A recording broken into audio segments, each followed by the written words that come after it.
कहानी है रामपुर गांव की, जहां के मर्द महिलाओं को हमेशा नीचा दिखाने की कोशिश में रहते। अरे अभी तक खाना नहीं आया, क्या मुझे एक और शादी करने की जरूरत है? नहीं जी नहीं, ऐसा मत करना, वरना मैं कहाँ जाऊंगी। खाना लेकर मैं अभी आई जी। गांव की पंचायत में भी फैसले हमेशा औरतों के खिलाफ ही रहते। मैं जो फैसला सुनाता हूँ वो भगवान की आज्ञा होती है। इस लड़के ने अपने मन से शादी करके अच्छा नहीं किया। लड़के को घर भेज दो और इसकी शादी इसकी जाति की किसी लड़के से करवा दो, लेकिन ये लड़के, इसे तो गांव के बाहर निकाल दो। नहीं नहीं जमींदार साहब, ये क्या बोल रहे हैं? ऐसा नहीं हो सकता। मेरी बेटी मासूम है, इसे अच्छे बुरे की समझ नहीं है। अरे कहाँ जाएगी ये बेचारी? कहाँ जाएगी? इतनी चिंता है तो पूरे परिवार का गांव निकाला कर देते हैं। बेचारे पूरे बसे बसाए परिवार को गांव छोड़ना पड़ता है। चाहे जो हो, अगर बेटियों को कंट्रोल नहीं कर सकते तो गांव में रहने का कोई मतलब नहीं है। यहाँ औरतों को दब कर रहना होगा। कोई भी अपने हिसाब से कुछ नहीं कर सकता, सब ईश्वर की मर्जी से ही होगा। तभी गांव का एक आदमी दौड़ा दौड़ा आता है। सरपंच साहब, जमींदार साहब, वो कालिया है ना, उसकी बेटी पढ़ने के लिए शहर जा रही है। अच्छा, ये कब हो गया? और कालिया की हिम्मत कैसे हो गई ऐसा करने की? लेकर आओ उसे और उसकी बेटी को। बस फिर क्या था, हाजिर हो जाते हैं कालिया और उसकी बेटी सरपंच के सामने। और कालिया, ये क्या सुनने में आ रहा है? बेटी को इंजीनियर बना रहा है तू? और ये बता, गांव में तो स्कूल नहीं है, फिर कहां से इतनी क्लास पास कर गई तेरी बेटी? राधा, जो कि कालिया की बेटी है, उसे लगता है कि सरपंच उसकी तारीफ कर रहे हैं। सरपंच जी, मैंने ऑनलाइन पढ़ाई की है, डिस्टेंस लर्निंग से। सभी में मैंने अच्छे नंबर पाए हैं, जिसे देखते हुए शहर की इंजीनियरिंग कॉलेज में मुझे स्कॉलरशिप मिली है। वाह जी वाह, क्या होती है ये? पहले तो ये बताओ, फिर आगे की बात करते हैं। पूरा गांव राधा की बात सुन रहा था और राधा बोलती जा रही थी। तो ऐसे मैं फ्री में एक अच्छी शिक्षा लेकर गांव में जो कुछ परेशानियां हैं, जैसे बिजली, पानी और इंटरनेट जैसी समस्याओं के लिए काम करूंगी। मैं गांव को शहर से जोड़ने के लिए पुल का निर्माण करवाने का प्रस्ताव रखूंगी। मुझे पूरी उम्मीद है कि जल्द ही हमारा गांव भी तरक्की की राह पर चल पड़ेगा। राधा की बात सुनकर सारे गांव वाले ताली बजाने लगते हैं। सरपंच को समझ नहीं आता कि वो क्या करे। चुप रह नादान लड़की, गांव के खिलाफ जाने के लिए तुझे गांव से बेदखल कर दिया जाएगा, वो भी पूरे परिवार के साथ।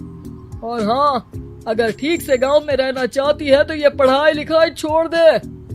हम तेरे लिए गांव का कोई होनहार लड़का देखेंगे। तभी गांव का एक आदमी बोल पड़ता है। अरे नहीं नहीं सरपंच जी, राधा बिटिया जो बता रही है, अगर वैसा हो जाए तो हम लोगों को पैसा कमाने के लिए बाहर नहीं जाना पड़ेगा। हाँ जी, और ना ही कोसों दूर पानी के लिए भटकना पड़ेगा। हमारे बच्चे भी अच्छी पढ़ाई कर सकेंगे और आगे बढ़ेंगे, ना कि हमारी तरह खेती करते बैठेंगे। क्यों गांव वालों, राधा बिटिया का साथ देना चाहिए ना। सरपंच देखता है कि गांव राधा के साथ है तो वो चुप हो जाता है। वो घर आकर अपने सलाहकार से बात करता है, जो बहुत ही चालाक किस्म का इंसान होता है। अरे सरपंच साहब, आपको बहुत ही होशियारी से काम लेना पड़ेगा। एक बार गांव तरक्की कर गया, यहाँ के बालक पढ़ लिए तो कोई ना पूछेगा आपको। और फिर ये जो बेटा और बेटी है ना आपके, इनको भी आम लोगों की तरह ही जीवन जीना होगा। हाँ, लेकिन करे तो क्या करे? वो ना आप मुझ पर छोड़ दीजिए, बस मैं जैसा बोलूं करते जाइए। अगले रोज सुबह जब गांव वाले सोकर उठते हैं तो राधा के घर के बाहर और साथ ही वो लोग जिन्होंने राधा का सपोर्ट किया था, उनके घर के आगे लाल रंग से कल आऊंगी लिखा होता है। कल आऊंगी, ये क्या होता है? अरे यह तो खून से लिखा है, लगता है कोई भूत प्रेत या चुड़ैल का साया है। चलो सरपंच जी के पास चलते हैं। सभी सरपंच के पास जाकर उसे सारी बात बताते हैं। अरे ये तो बड़ी मुश्किल की बात है। चलो मैं एक बाबा को जानता हूँ, उन्हें बुला लेता हूँ। सरपंच बाबा को लेकर गांव के घर के बाहर जाता है। ओहो, तो ये वो चुड़ैल है जो उन लोगों को निशाना बनाते हैं जो गांव को बदलने का सपना देखते हैं। वो गांव को ऐसे ही संपन्न देखना चाहती है। वो नहीं चाहती कि कोई बाहरी यहाँ का कायाकल्प करे। क्या तुम लोगों में से किसी ने गांव को बदलने की सोच रखी है? तभी राधा की माँ रोते रोते आती है। मेरी राधा घर से गायब हो गई है। अरे कोई तो बचाओ, मेरी बच्ची कहाँ गई?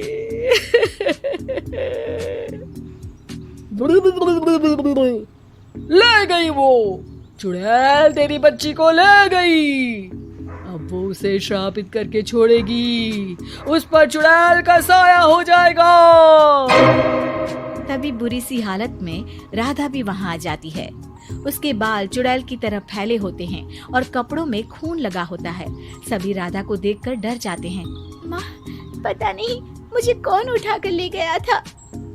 अरे दूर हो जा चुड़ैल, अब हम लोग इस गांव में नहीं रुकेंगे। अरे कैसी बातें कर रहे हैं आप? कल तो आप मेरे भरोसे गांव का हुलिया बदलने, अपने बच्चों को पढ़ाने और तरक्की उन्नति की बात कर रहे थे, तो आज क्या हो गया आपको? ये फिर तुम लोगों को बहकाएगी। ये चुड़ैल गांव में आ चुकी है, ऐसे ही ये तुम्हारे घर के बच्चों को भी ले जाएगी। गांव वाले राधा को गांव से बाहर निकाल देते हैं। उसके माँ बाप रोते रहते हैं, लेकिन गांव वाले नहीं मानते।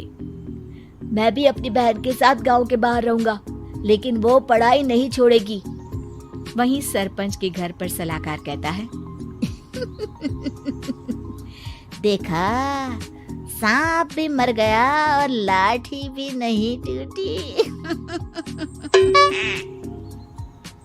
लेकिन अगले ही दिन सरपंच के घर के बाहर भी वही शब्द लिखे होते हैं और फिर सरपंच की बीवी कहती है, हमारी बेटी को किसी ने अगवा कर लिया है। तभी राधा का भाई वहाँ आ जाता है। अरे गांव वालों, मैंने सरपंच जी की बेटी को देखा था। वो चुड़ैल उसे उठाकर ले जा रही थी। अरे क्या मजाक कर रहे हो? नहीं नहीं सरपंच जी, आप नहीं जानते। वो चुड़ैल अब आपकी बेटी में आ जाएगी, जैसे राधा के अंदर आ गई थी। तभी सरपंच की बेटी वैसी ही हालत में वहाँ आती है जैसे राधा आई थी। पापा, पता नहीं कैसे मैं गायब हो गई थी। चुड़ैल, इसके अंदर भी चुड़ैल का साया है, मारो इसे। अरे नहीं नहीं, इसे भी राधा के पास गांव के बाहर ही भेज दो। अरे चुप रहो, मेरी बेटी कहीं नहीं जाएगी और चुड़ैल वुड़ैल कुछ नहीं होता है। अरे कैसे बात कर रहे हो सरपंच जी? आप तो बोल रहे थे कि आपका फैसला भगवान का ज्ञान होता है, तो अपने पर बात आई तो अब आप ऐसे बोल रहे हैं। अरे ना ना ना, आपको अपनी बेटी को त्यागना ही होगा। अरे बुलाओ बाबा को। राधा का भाई बाबा को ले आता है, जिसे अब गांव वालों के डर के कारण सच बोलना पड़ता है। मैं कोई बाबा नहीं हूँ, मैं तो मोची था। ये सलाहकार महोदय ने मुझे कहा था एक्टिंग करने को। वो मुझे पैसे देने वाले हैं। अब मुझे माफ कर दो। गलती हो गई, मुझे माफ कर दो। तभी वहाँ राधा आ जाती है। देखा सरपंच जी, जब गांव के बच्चे साक्षर होंगे तो आप जैसे लोगों की चालाकी नहीं चलेगी।